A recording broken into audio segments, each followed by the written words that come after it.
Olá, meus caros. Tá tudo bem com vocês, né? Vamos então continuar com as nossas aulas. Bem, na realidade a aula de hoje vai ser mesmo uma continuação da última aula. Tá? Porque, para não ficar muito longa, eu acabei cortando três exemplos que eu queria comentar na aula passada e vou completar com ela hoje. Então, a aula de hoje é uma continuação do cálculo de primitivas que a gente começou da vez passada, ok? Então, bom, o plano de aula é o mesmo, né? Nós vimos o método de substituição, com exemplos, vimos o método de integração por partes, com exemplos, e agora a gente vai continuar vendo mais exemplos, tá? Vamos para fazer esses exemplos, vamos dar ênfase para os exemplos que tem algum truque, né? Que a gente precisa saber, né? Que não ficar tentando inventar a roda, né? Então, eu escrevi aqui, ó.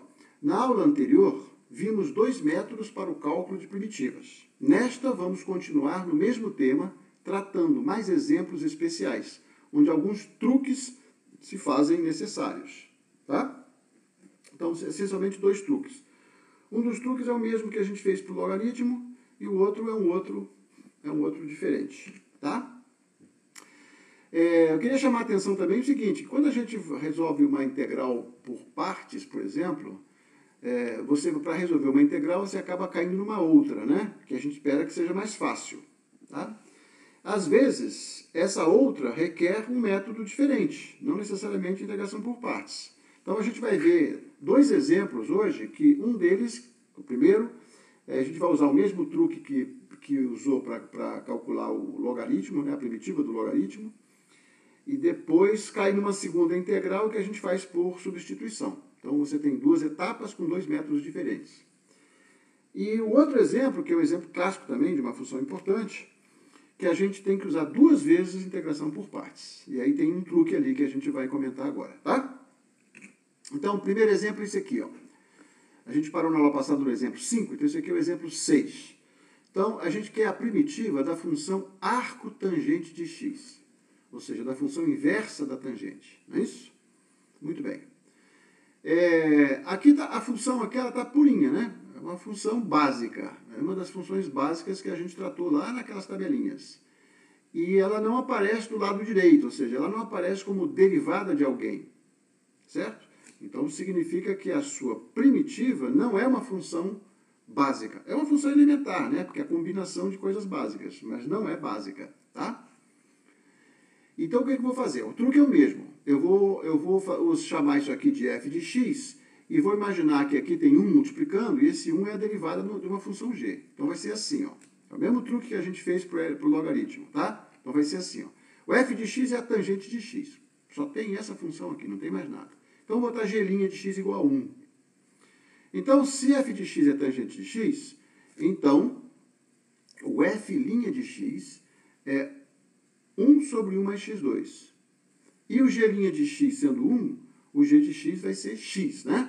Então, o método de integração por partes é aquele n que eu falei para vocês, né? Esse com esse é igual a esse com esse, menos a integral desse com esse. Tá certo? Então, quando a gente escrever, vai ficar assim, ó. Tá aqui, ó. Esse vezes esse é o que nós tínhamos. Este vezes este está aqui, ó. X vezes arco tangente x.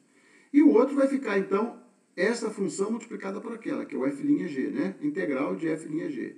Então, aqui é o x no numerador, multiplicado por 1, né? E o dx. Muito bem, agora a gente precisa resolver essa integral, tá? Porque o método de integração por partes, ele não resolve a integral. Ele transforma uma integral numa outra com mais uma função. Se a gente puder resolver essa nova integral, aí sim, resolvemos o problema. Certo? Muito bem. Vamos olhar aqui, vamos prestar atenção aqui. O que acontece? Olha, se esse 1 mais x2 é um polinômio de grau 2 e o numerador é um polinômio de grau 1. Bom, então, o numerador tem a ver com a derivada do denominador. De fato, a derivada de 1 mais x2 é 2x. Tá? Se tivesse um 2 aqui, estava resolvido. Mas então vamos fazer a substituição assim, ó. Então está aqui a nossa integral, né? eu vou fazer o seguinte, eu vou fazer a substituição de variáveis 1 mais x2, eu vou chamar de u, aí então a gente deriva, né, o du dx, que é 2x, né, então a diferencial du é 2x dx.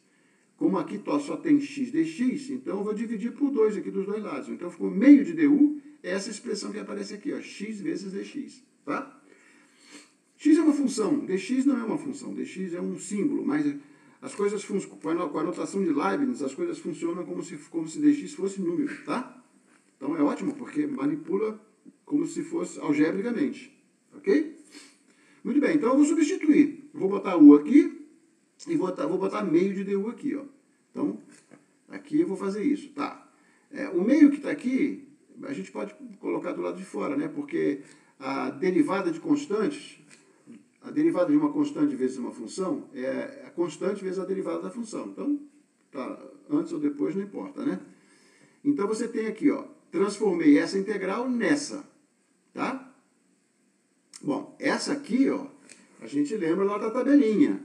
O logaritmo de u, a derivada do logaritmo de u é 1 sobre u, tá? 1 sobre u. Então, tá aqui a resposta. Meio do logaritmo de u. Ok? Agora, isso não é resposta dessa, mas não é dessa, né? Porque aqui está na variável u. Mas tudo bem, o u não era 1 mais x2, então eu substituo aqui e volto para a variável anterior, ó, meio do logaritmo de 1 mais x2. Agora lembra que o logaritmo de a elevado a b é a mesma coisa que b vezes o logaritmo de a, não é isso? A potência cai, né? O logaritmo derruba os expoentes. Então é como se tivesse aqui 1 mais x2 elevado a meio, que eu derrubei o meio. Então eu posso botar esse meio aqui e a potência meio é a raiz quadrada. Então ficou bonitinho assim, ó. Logaritmo da raiz quadrada de 1 mais x2. Porque a raiz quadrada é esse número que está aqui elevado a meio. E o logaritmo de qualquer coisa elevado a meio é meio vezes o logaritmo dessa qualquer coisa. Certo? Então pronto, aqui é a resposta. Então voltamos, achamos a primitiva, uma primitiva, né? Então, como eu quero ó, todas as primitivas são dessa forma. É o x arco tangente x que apareceu na primeira etapa, e na segunda integral que a gente fez aqui por substituição, encontrou a resposta. Então está aqui. A primitiva de arco tangente x é esta função elementar aqui. Ó. Olha o que ela é. Ela é uma combinação, né? X multiplicado pelo arco tangente x, logaritmo composto com a raiz quadrada de um polinômio. Um polinômio de segundo grau. Ok? Muito bem. Então vamos passar para o segundo exemplo agora. Esse aqui é um exemplo especial. E essa função aqui, ela é especial no sentido de que ela vai aparecer para coisas desse tipo, assim, exponenciais e senos, vai aparecer quando vocês estiverem estudando física ou em cálculo 2 com movimentos vibratórios, tá? O seno de x ela é uma coisa que vibra, né? Vai e volta, como se fosse uma mola, né? Vai e volta, vai e volta, vai e volta. Mas ela pode estar ampliando, vai e volta e aumentando a amplitude. Então isso aqui pode representar, né? Vocês vão ver em física, se o x for o tempo, né? Então isso aqui pode ser um movimento oscilatório com amplitude aumentando, tá? Bom, então essa integral é importante saber como é que resolve, porque ela aparece com muita frequência em coisas da física. Então vamos lá, o que eu vou fazer? Qual o método que eu vou usar? Bom, por enquanto a gente só tem 2, né? Mas esse aqui está pedindo o método de integração por partes. Por quê? Se eu chamar isso aqui de f, eu sei quem é o f'. Se eu chamar isso aqui de g', eu sei quem é o g. Né? Porque a seno é quem? Derivada de menos cosseno. É isso? Derivada de menos cosseno é seno. Então pronto, então eu posso fazer isso. Tudo indica que devemos aplicar o método de integração por partes. Então vai ficar assim, ó. Eu faço essa escolha, f de x igual a e elevado a x, e g' seno. Podia ter feito o contrário também. Podia chamar isso aqui de f e isso aqui de g'. Dá no mesmo, tá? Não vai fazer diferença. Então, se f de x é exponencial, então a derivada é ela mesma. Se o g' é o seno, então o g é menos cosseno. Certo? Porque isso a gente tem que saber de cor. É a tabela, são as tabelas de derivadas, né? Do lado esquerdo da tabela é a função, do lado direito é a sua derivada. Então, você saber de cor para poder fazer essas contas aqui facilmente. Certo? Então, vamos lá. Então, ficou assim, ó. E elevado a x seno x vai ficar, que é essa aqui, vai ficar esse vezes esse, ó, menos cosseno vezes s, mais seria menos, né? Menos a integral desse vezes esse. Mas esse menos aqui com menos vai dar mais, tá? Que é menos 1 do lado de fora multiplicado por menos 1 do lado de dentro, né? Vai ficar mais. Então fica assim, ó, e elevado a x. Bom, essa aqui é parecida com o que eu tinha. Vou repetir o processo. Então, vou fazer novamente f de x igual a isso, e isso aqui g', tá? Vamos lá, aqui a integral, eu faço o mesmo processo.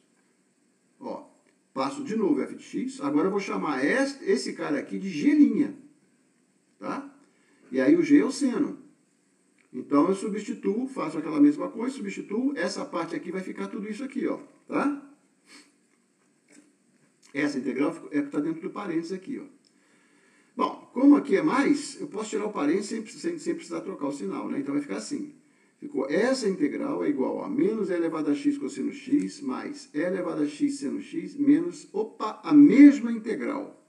Aí vocês vão dizer, poxa, mas aí eu vou ficar andando em círculos, né? Porque se caiu na mesma que eu queria, vou ficar andando em círculos?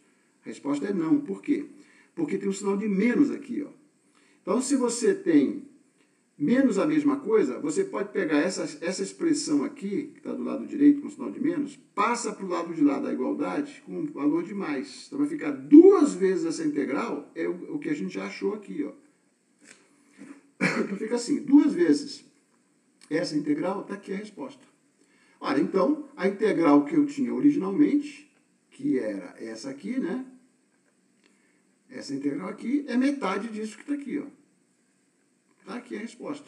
Essa integral que nós queríamos resolver, está aqui a resposta. Bom, eu posso botar o elevado a x que aparece multiplicando aqui eu posso botar em evidência, né? Vai ficar assim, ó. E elevado a x dividido por 2, o seno de x menos o cosseno de x, e mais constantes. Então aqui está a resposta, né, genérica, né, com todas as constantes, as primitivas dessa função e elevado a x seno x. Ok? Então, o truque aqui era esse problema de passar a mesma expressão com o sinal trocado. Tá? Esse é outro truque que aparece com alguma frequência. Muito bem. Muito bem. Agora vamos fazer o seguinte. Vamos chamar a atenção para uma coisa que podia ter comentado lá atrás, mas vamos aproveitar e fazer agora. Que é o seguinte. Nós vimos na tabela que a derivada do logaritmo de x é 1 sobre x. Mas o logaritmo de x só é definido para funções, para valores positivos, tá? O logaritmo de número negativo não existe. O logaritmo, né, pela própria definição, né, que é o inverso do exponencial, as exponenciais são todas positivas, então não tem jeito. Só pode ser valores positivos. Então tá aqui, ó. Esse é o gráfico do logaritmo e esse azul é o gráfico da derivada, tá? Isso a gente já sabe. Mas acontece que a função 1 sobre x, ela está definida para valores positivos e negativos. Essa fórmula aqui, ó, eu posso botar 2, x igual a 2, x igual a 3, x igual a 4. Posso botar também menos 2, menos 3, menos 4, tá? Então, essa função, ele tem um gráfico completo dos dois lados, uma função ímpar. Ora, mas essa função completa não pode ser a derivada dessa. Por quê? Porque essa aqui não tem valores, não está definido para valores negativos. Então, como é que fica a pergunta, então? Qual é a primitiva dessa função? Como é que a gente vai achar isso?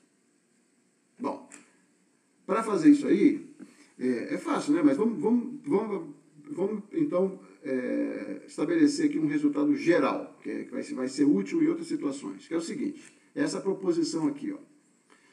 Se y igual a f de x é uma função par, então a sua derivada é uma função ímpar.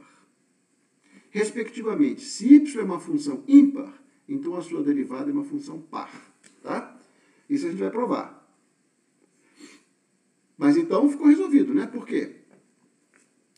Porque como essa função aqui ela é ímpar, eu preciso então achar uma função par que do lado direito coincida com sobre x. Tá? Olha, é uma extensão par, né? A gente viu que o logaritmo é assim, ó. Qual é a extensão par dela? É simplesmente refletir em torno do eixo dos y, né? Reflexão em relação ao eixo dos y. Essa função que vai vir para cá, ó. Tá? Como é que a gente faz isso? Vamos ver. Então, antes de fazer isso aí, vamos demonstrar. Porque a demonstração disso aqui é muito simples. Vamos lá. É o seguinte. Prova da proposição. Vamos supor, então, que é o caso par, né? Vamos supor que f é uma função derivável e ela é par. Par significa isso, ó. O valor da função no ponto x é igual ao valor da função no ponto menos x, tá? Então, eu quero mostrar que a derivada é ímpar. Então, eu vou pegar a derivada dessa função no ponto menos x0, tá? Qual é a definição de derivada? Vamos lá, é o limite do valor da função neste ponto mais um acréscimo menos o valor da função neste ponto dividido pelo acréscimo. Tá? É o mesmo acréscimo aqui. Por exemplo, se isso aqui for um número pequenininho positivo, eu vou ter que botar o número pequenininho positivo aqui. Tá? Se esse número aqui for um número pequenininho negativo, eu vou botar esse mesmo valor negativo aqui. Tá? Muito bem. Mas como a função é par, eu vou trocar esse valor aqui. Ó. Bom, primeiro eu posso trocar esse valor aqui por um valor positivo correspondente. Tá? Porque f de menos x0 é igual a f de x0. E aqui também eu posso trocar isso por menos isso. Quando eu fizer assim, vai ficar assim, ó. Esse multiplica tudo por menos 1, vai ficar assim. E esse aqui vai ficar assim, tá certo? Porque ele é par. Bom, agora, isso aqui é uma derivada? Não, isso aqui não é uma derivada. Por quê? Porque aqui, ó, eu tenho um acréscimo, digamos, negativo, dividido pelo acréscimo positivo. Então, para ser derivada, eu tenho que ter o mesmo valor aqui, ó. Se isso aqui é menos um númerozinho positivo, vou ter que botar menos um númerozinho positivo. Então, eu vou fazer o seguinte, vou multiplicar aqui por menos 1, aqui dentro, aqui e lá fora. Vai ficar assim, ó. Menos, esse menos com esse menos cancela, dá mais, não é isso? Agora eu tenho uma derivada, isso aqui é uma razão incremental. Porque é o x0, eu dei um acréscimo negativo, né? Menos alguma coisa, dividido por esse mesmo valor, menos alguma coisa. Isso é a derivada. Derivada de quem? Ficou esse menos aqui, ó, mas é a derivada da f no ponto x0. Aqui ela estava no ponto menos x0, aqui ela está no ponto x0. Então ficou assim, ó, menos, esse menos eu introduzi para poder botar o menos aqui, ó. Fica menos f' no ponto x0, ok? Conclusão, se f é uma função par, a derivada no ponto menos x0 é menos a derivada no ponto x0, ou seja, a derivada é ímpar, tá? A mesma coisa vale para a função, se você supuser que a função é ímpar. Então, por aqui, a definição de uma função ímpar. Uma função ímpar, assim, para todo x vale isso, ó. Tá? Então, vamos olhar para a derivada. Fixa um valor x0 e calcula a derivada do menos x0. Então, está aqui a definição. Como ela é ímpar, esse menos aqui é como se ele caísse para cá e vai ficar mais. E isso aqui, se eu trocar o sinal, vai ficar menos aqui na frente. Então, ficou assim, ó. Menos, troquei o sinal aqui dentro, mas troquei do lado de fora, tá? Ou seja, o sinal que estava dentro do parênteses fica para fora. Isso aqui é ímpar, né? Então, aqui tem menos, eu troquei o sinal e botei para cá. Esse menos aí que vem para cá vai ficar mais. Isso aqui é uma derivada? Não. Aparentemente não, né? Porque tem que ter um menos aqui, ó. Tá? Tem que ter se tem um menos aqui, vai ter que ter um menos aqui. Bom, mas aí eu faço o seguinte. O que eu vou fazer? Eu vou trocar o sinal. Esse menos que está aqui, aqui tem mais e aqui é menos, né? Então, você pode multiplica tudo por menos 1 em cima e embaixo. Quando você multiplicar tudo por menos 1 em cima e embaixo, ó, o menos com menos vai dar mais, troquei o sinal aqui, troquei o sinal assim. Agora está certo, porque agora ficou a função num ponto, menos o acréscimo, menos a função, dividido pelo menos acréscimo. Isso aqui é a derivada. É a derivada da f no ponto x0, por definição. Tá? Não importa se você está aumentando para o lado direito ou para o lado esquerdo. É a derivada. O limite aqui, ó, sempre é o limite, não é lateral, é o limite dos dois lados. Tá? Então, isso é a derivada. Então, a conclusão, se a função é ímpar, a derivada é par. Tá? Então, vamos lá voltar para a nossa função. 1 sobre x é uma função ímpar. Olhem, se ela é derivada de alguém, esse alguém tem que ser uma função par. No lado positivo, a gente já sabe que é o logaritmo de x. Então, a gente tem que fazer a extensão par do logaritmo, que é isso aqui, ó. Se eu botar um módulo, o módulo não muda o sinal, né? Se o número é positivo, o módulo dele é ele mesmo. Se o número é negativo, troca o sinal. Então, isso aqui, ó. Logaritmo de 2 está aqui. Logaritmo de menos 2, não tem menos 2. É o logaritmo do módulo de menos 2, que continua sendo logaritmo de 2. Tá? É claro que o x é menos 2, mas o módulo vem para cá. Então, esse aqui, ó, para você obter a extensão par de uma função, você troca o x pelo módulo de x. Tá? Então o gráfico está assim. Moral da história, para concluir. A primitiva de 1 sobre x é o logaritmo do módulo de x, se você estiver olhando a função x completa, a função 1 sobre x completa, tá? Então, esta nova função aqui, que está composta com um módulo, não é a função pura, é o logaritmo composto com a função módulo. Esta função aqui, a derivada dela é 1 sobre x. Tá? Então, é sempre bom lembrar isso. Ok? Bom, gente, então vamos ficar por aqui hoje. Como sempre recomendo, né? Vocês revisarem as aulas anteriores e o material que foi mandado. E também a lista de exercícios que eu mandei, a lista 7. Lembrando que o gabarito, né, as soluções dessa lista, estão lá na apostila. Não vou reenviar para vocês, não. Vocês têm que pegar lá na apostila, tá? Então é isso aí, gente. Vamos ficando por aqui. Um abraço a todos, boa noite e até a próxima.